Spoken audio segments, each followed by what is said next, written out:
এত ঠান্ডা পড়ছে আর সেই পরিমাণ কুয়াশা। সামনে একটা গাড়ি আসছে, বোঝাই যাচ্ছে না। রাস্তায় অনেক কুয়াশা পড়েছে। এখন বাজে 9টা, কিন্তু রাস্তায় কোনো লোক নেই। খুব ঠান্ডা পড়ছে, লোকজন সব নিজেদের বাসায় আছে, রাস্তায় কোনো লোক নেই। খুবই ঠান্ডা পড়ছে। আমিও ফিরে যাচ্ছি বাসার দিকে,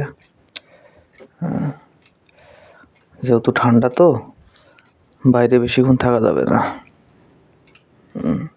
দেখছেন, দোকানপাট সব বন্ধ হয়ে গেছে। 9টার ভিতরেই কোনো লোক নেই বাইরে। যাই হোক, আমিও চলে যাব। গাড়ি কান কোনো রকম রেখেই একদম লেফের ভিতরে চলে যাব। খুব ঠান্ডা লাগছে, হাত পা যেন একদম ঠান্ডায় বরফ হয়ে গেছে। এদিকটা একটু ক্লিয়ার মনে হচ্ছে, কুয়াশা নেই, কিন্তু ফাঁকা মাঠের ভিতরে খুবই ঠান্ডা।